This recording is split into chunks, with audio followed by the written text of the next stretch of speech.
Bismillahirrahmanirrahim. Assalamualaikum warahmatullahi wabarakatuh. Syukur alhamdulillah kita bisa berjumpa lagi di channel ini. Sholawat dan salam selalu dan tetap tercurahkan kepada junjungan kita Nabi besar Muhammad sallallahu alaihi wasallam. Allahumma sholli ala sayyidina Muhammad wa ala ali sayyidina Muhammad. Harapan dan doa saya semoga saudaraku semuanya selalu diberikan kesehatan, dilapangkan rezekinya, diampuni dosa-dosanya, dan dipanjangkan umurnya. Amin ya rabbal alamin.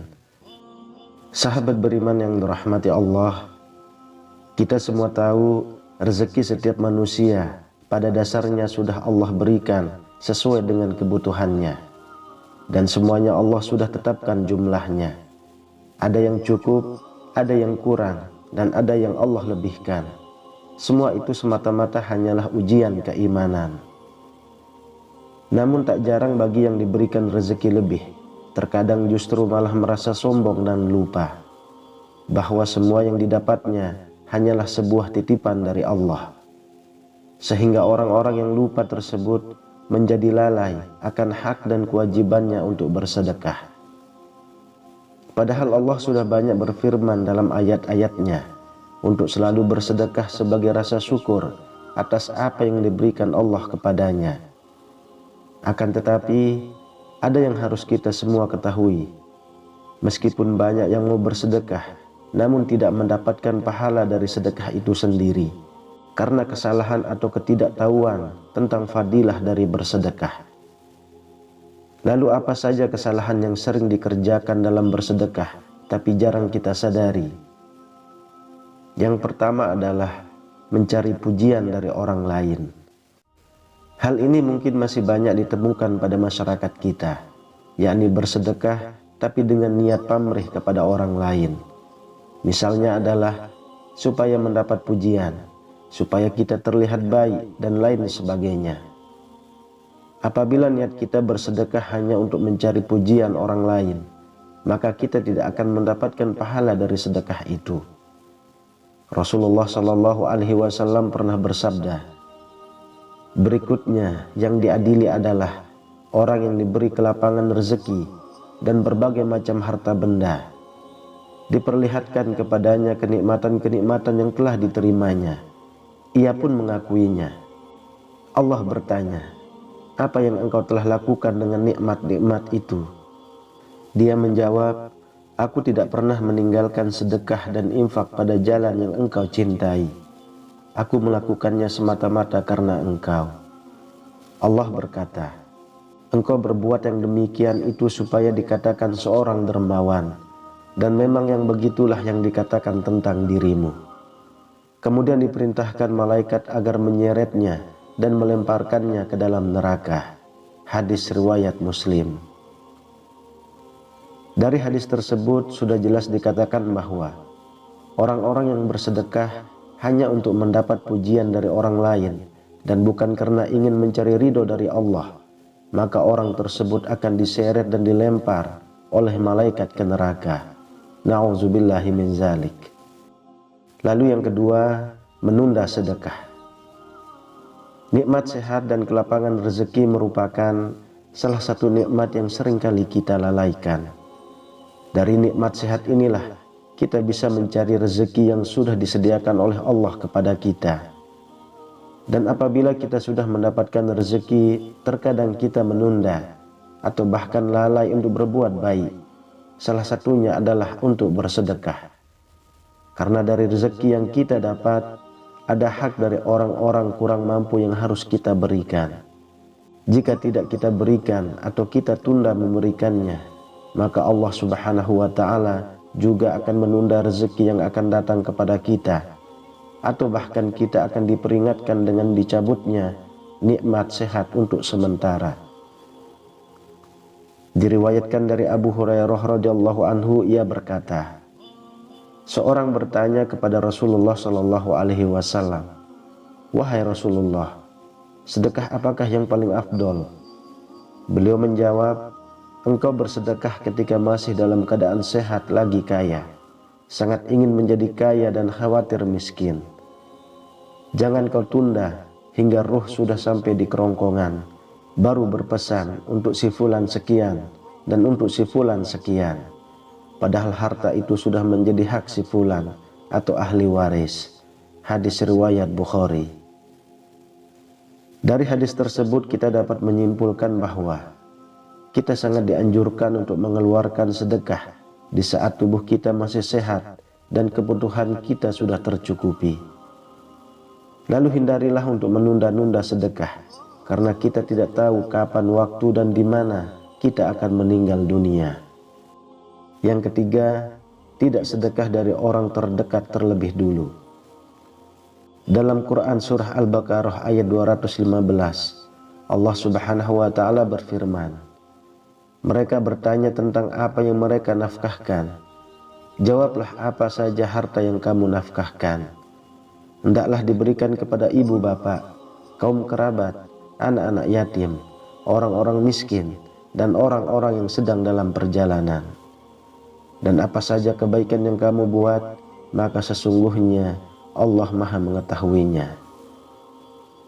Kalau kita mengkaji lebih dalam dari ayat tersebut, seolah-olah ingin mengatakan bahwa tidak perlu jauh-jauh dan bingung untuk mencari siapa yang berhak untuk kita berikan sedekah.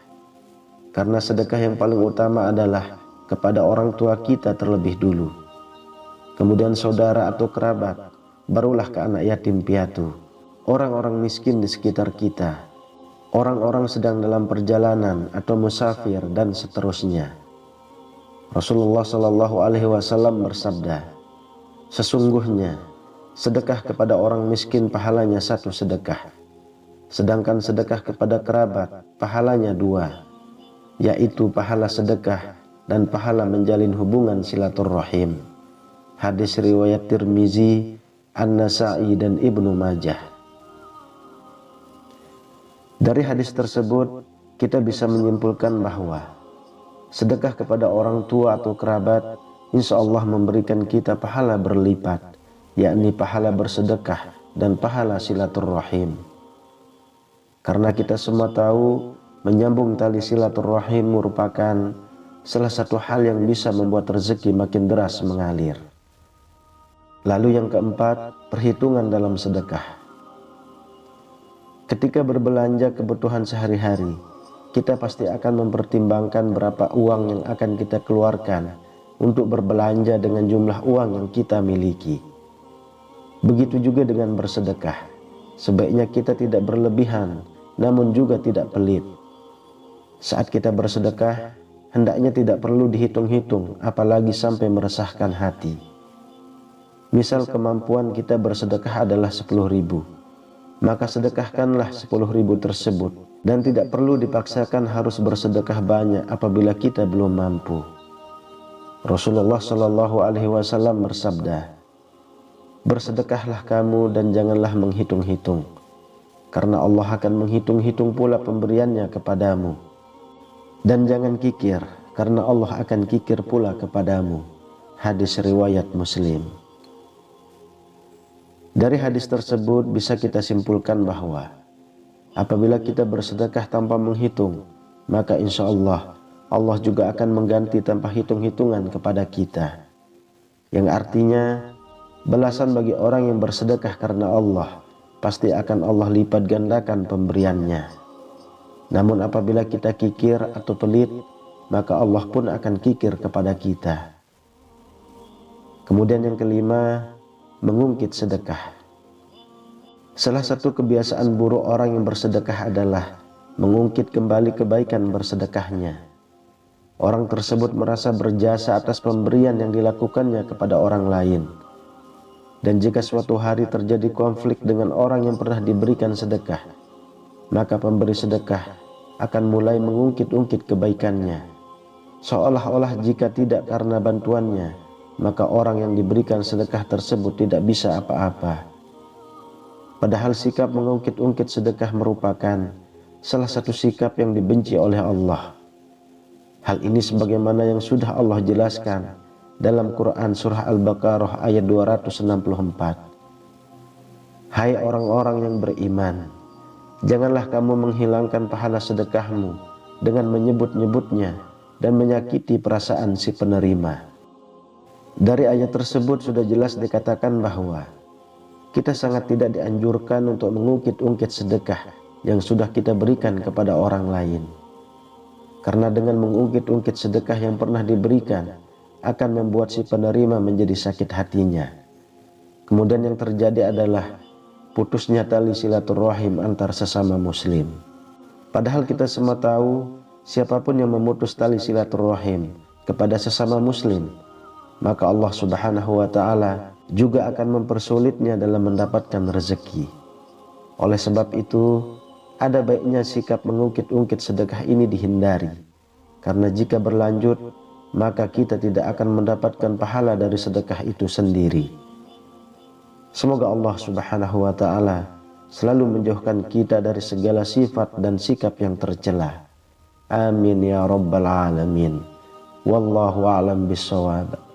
Demikian yang bisa saya bagikan, semoga bermanfaat untuk kita semua. Assalamualaikum warahmatullahi wabarakatuh.